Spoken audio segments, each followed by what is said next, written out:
Hola a todos y bienvenidos a este nuevo episodio de Conversaciones en Berea. Estoy muy contento de tener la oportunidad de estar hoy con un gran hombre de Dios, amigo, profesor, el pastor Arturo Mendieta. Pastor, una vez más, bienvenido a este espacio de Conversaciones en Berea. Gracias, director Fabián, pastor Fabián, el líder Fabián, uno de los líderes de más protagonismo en esta época joven. Así que para mí es un honor y gracias por la oportunidad que me da de estar con la juventud de los prospectos pastorales futuros. Así que no, me siento muy honrado, muy bendecido y llegar aquí al seminario es un aliciente, es un espacio que me parece fabuloso de reflexión. Gracias, pastor, gracias por sus palabras. Mencionaba en una capilla días anterior que nosotros tenemos la oportunidad de ser parte de esas generaciones que han tenido el privilegio de ser instruidos, de ser formados en diversas áreas a través de su vida, a través de su ministerio, a través de la enseñanza teológica, pero especialmente a través de el testimonio en diversas materias, ¿no? A lo largo de estos años, por lo menos que yo he tenido la oportunidad de compartir con usted, ha sido profesor nuestro en teología, en historia, en materias bíblicas, en materias prácticas. Pero los últimos días hemos estado estudiando, ha estado estudiando con los estudiantes una de las épocas más interesantes y más importantes en la historia de la iglesia. Lo llamamos historia de la iglesia parte 2 o historia de la iglesia moderna y contemporánea, donde se analizan diversos momentos que marcaron el desarrollo de la iglesia, pero uno de ellos es la reforma. Sí. Estábamos precisamente hablando que lleva 508 años. Sí. 31 de octubre, recordamos un momento importante.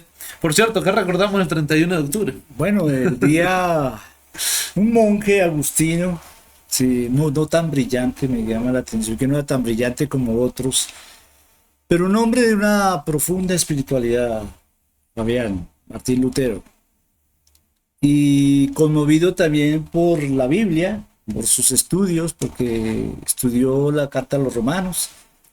Entonces, como consecuencia, a mí me llama la atención porque la Biblia, cuando uno la descubre, cuando uno estudia, se da cuenta de los errores de alrededor de la iglesia, por ejemplo, la iglesia contemporánea, que a veces nos apartamos de las escrituras como en esa época.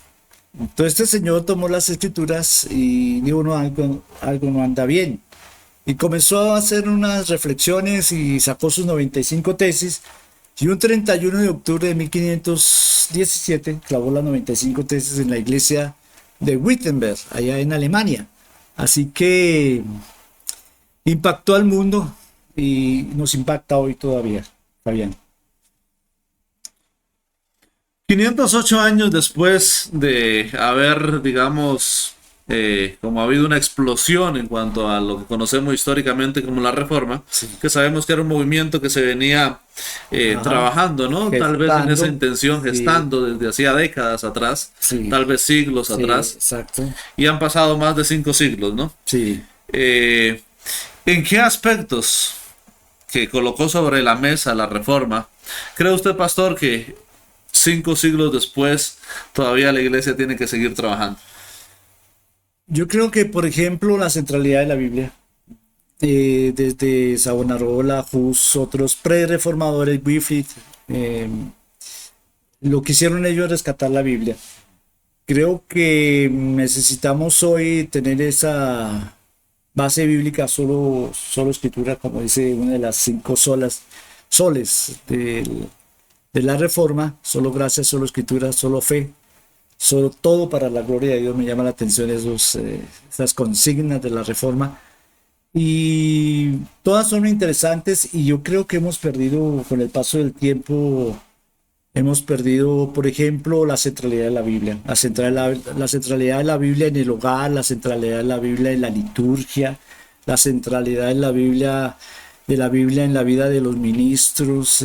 Qué bueno es poder rescatar la Biblia y ponerla como centro del hogar, centro de mi propia vida, centro de la liturgia, de los principios, de las políticas de la iglesia, y no estar pensando en otra cosa, porque la Biblia es nuestro manual de no solamente de gobierno y disciplina, sino manual de vida. Y es es dulce la palabra de Dios cuando uno la medita y profundiza. Entonces debemos rescatar las Sagradas Escrituras, Fabián.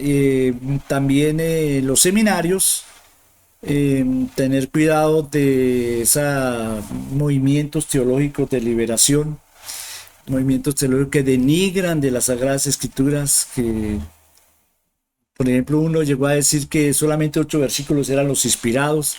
Entonces esos elementos del siglo XX que han hecho mucha mella también en obreros y en iglesias, y entonces eso influye en la conducta y en la vida de todo lo que tiene que ver con Dios. Entonces qué bueno es poder rescatar la Biblia. Yo creo que la reforma se dio, bueno, son circunstancias políticas, culturales, estamos hablando del Renacimiento, por ejemplo, pero se dio como una respuesta a una iglesia envejecida, a una iglesia ya que había perdido su horizonte, y se rescató la Biblia, y la iglesia comenzó a retomar un nuevo vigor, un nuevo fuego. Lutero le dio una nueva perspectiva, un nuevo ánimo a la iglesia, y gracias a Dios por la reforma, porque de verdad que después de esos 10 siglos de oscurantismo, podríamos llamar de Edad Media, podríamos decir que la reforma fue un aliciente, un soplo del Espíritu para renovar la iglesia. Y yo creo que en esta época también la iglesia necesita un soplo de Espíritu, una nueva reforma. Aunque hay una frase que me gusta mucho, Fabián, una frase que creo que debemos considerar, y es que la iglesia reformada siempre reformándose. Entonces tenemos que reformarnos, siempre estar continuamente en esa transformación, tener cuidado de los vicios que se van adquiriendo con el paso del tiempo, y a veces ni siquiera nos damos de cuenta. Sí, esa gente rebelde es bueno escucharlos. Así es, excelente frase. Una iglesia reformada siempre reformándose. Y precisamente la reforma surge como desafíos, ¿no? Sí. Y problemáticas que han existido y van a seguir existiendo en todas las épocas. En esta época del siglo XV, siglo XVI, habían problemáticas muy marcadas, ¿no? Por la iglesia que se había vuelto en un movimiento que no estaba reflejando la esencia de Cristo, la esencia del Evangelio. Y usted ha tenido, pastor, la oportunidad de ministrar en el siglo XX, en el siglo XXI, antes de pandemia, después de pandemia, que algunos autores dicen que también ahí hay como una transición. Y para hoy, para el 2025, ¿cuáles ve usted que son algunos de los desafíos principales que tiene la iglesia en este mundo posmoderno, donde la tecnología avanza, donde la inteligencia artificial ha tomado el protagonismo, donde los países están en crisis políticas? Bueno, es una situación compleja. ¿Cuáles son los principales desafíos que tenemos como iglesia? Bueno, esto Fabián me recordó mi origen, ¿no? Del siglo pasado. Pero no es que sea viejo, ¿no? Sino que empezó temprano, ¿no? Sí, empecé muy temprano. Si acaso. No, que sí, tan viejo esto. Sí, yo soy del siglo pasado, del 1959. No existían los celulares en esa época. No existían los celulares. Las riquezas que tenemos hoy con el computador, el internet, todo el acceso a la información que tienen los estudiantes hoy, nosotros teníamos que meternos en los libros físicos. Pero yo creo que toda iglesia debe responder a una sociedad. Toda iglesia tiene que responder a una cultura, a una mentalidad. Yo creo que la reforma fue una respuesta al grito de una época. Lutero captó muy bien, por ejemplo, esos anhelos de poder de la iglesia en esa época, esa avaricia, esa codicia de la iglesia, que posiblemente por ahí en algunos sectores de la iglesia de hoy también se notan y que necesita una reforma. Pero Martín Lutero supo responder desde la Biblia, recalco que desde la Biblia, a una situación de esa época, ¿no? Y tanto fue que un éxito total. ¿Qué hacemos hoy? ¿De qué nos sirve eso hoy? Yo creo que, eh, Fabián, yo creo que tenemos que tener como una capacidad de una lectura de nuestro mundo. Analizamos mucho la iglesia, pero no analizamos el mundo. Lo que usted mencionó de la tecnología, y sinceramente pienso que la iglesia no está alcanzando esos niveles y no estamos alcanzando esta sociedad, posmodernidad, no estamos alcanzando a estas nuevas generaciones de tecnología. Y en ese aspecto necesitamos una reforma, una renovación urgente. No sabemos cómo responder, amados hermanos, a esta sociedad, a los jóvenes, no sabemos cómo responder. ¿Por qué? Porque no hemos hecho un análisis de la sociedad actual, donde está inmersa la iglesia. Porque la iglesia no está aislada de un contexto político, de un contexto económico, de un contexto científico, de un contexto, en este caso, tecnológico, sino está inmerso y tiene que responder, tiene que adecuarse a los tiempos, ¿no? Como siempre se dice que mantener el fondo, pero cambiar la forma para responder a esta época. Y si no, pues quedamos, una palabra que a mí me gusta mencionar, quedamos anacrónicos. Estamos respondiendo con nuestro culto y nuestros sermones a otra época que ya no existe, a unas personas que ya no existen. Así que necesitamos renovarnos. Una anécdota, por ejemplo, me llamó la atención. Me invitaron a predicar a cierto sitio. Yo llevaba con la oratoria normal de un predicador clásico pentecostal, y entonces el pastor me acerca y me dice: ¿y dónde está el gráfico? Deme una memoria para que su sermón sea ilustrado. Y yo hago gráficos, pero esa vez no llevé gráficos. Entonces me llamó la atención que ahora esta sociedad requiere, por ejemplo, ese cambio en nuestra homilética, por ejemplo.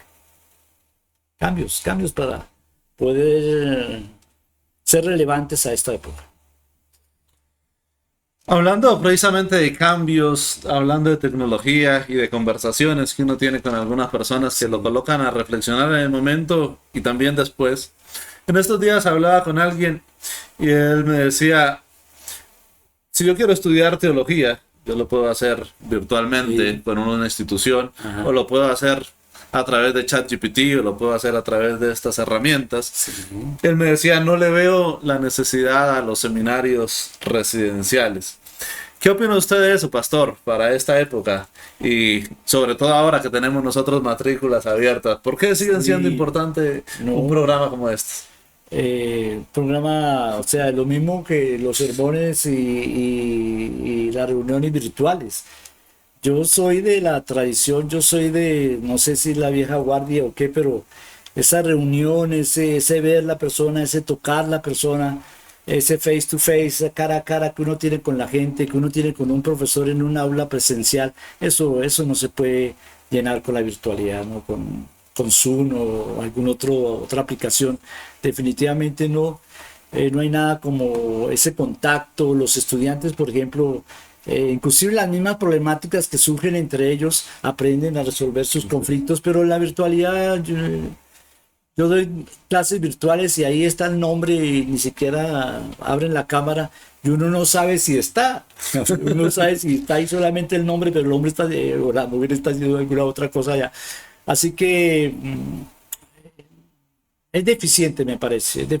Ayuda en mi formación, ayuda a ciertas clases, pero yo creo que los cultos presenciales, yo creo que eso nunca van a... Y las clases presenciales y el seminario residencial, que es difícil de mantener, pues una de las crisis de los seminarios es su mantenimiento, ¿no? Cómo mantener a los estudiantes porque tiene crisis en ese aspecto. Históricamente es así. Yo estuve también ahí dirigiendo un seminario y sé lo que es difícil conseguir los recursos para mantener el seminario porque los estudiantes no pueden pagar el costo real de estar ahí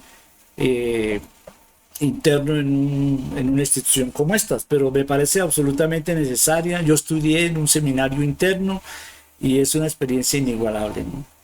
Ese contacto con los profesores, gracias a Dios que en esa época no había virtualidad, porque seguramente algunas clases, como pasa por acá, algunas clases son virtuales.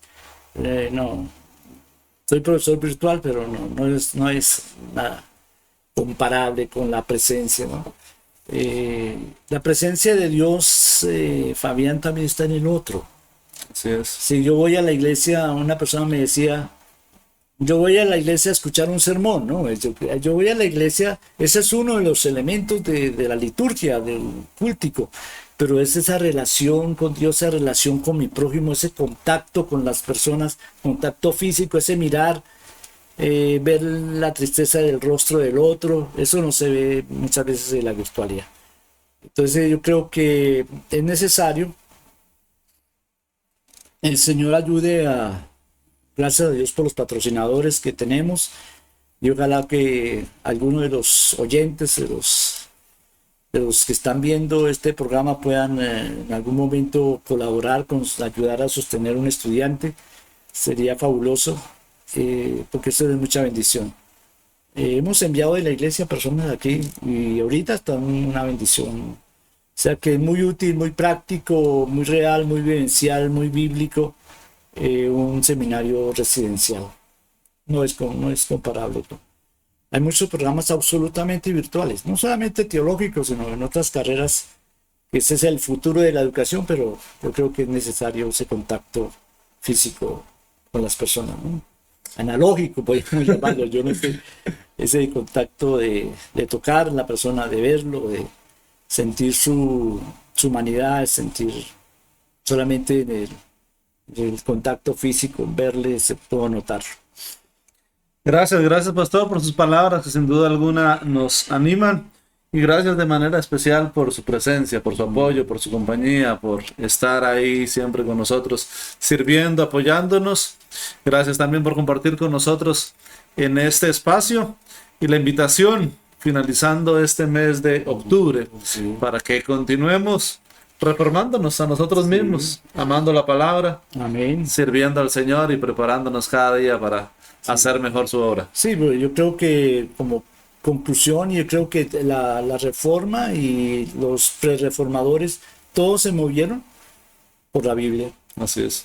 La Biblia es el centro de los movimientos protestantes, ese centro de los movimientos reformados, pues no podemos descuidar la Biblia en nuestros púlpitos, no podemos descuidar la Biblia en nuestra liturgia, mucho menos en nuestra vida y mucho menos en nuestra casa. La Biblia tiene que estar ahí. Yo creo que la reforma nos ayuda a volver a la Biblia, el centro de todo, la Biblia. Así es. La palabra de A ustedes también la invitación para que compartan este episodio con alguien más, para que se suscriban al canal si no lo han hecho, para que nos sigan en las redes sociales, nos dejen un comentario si así lo desean.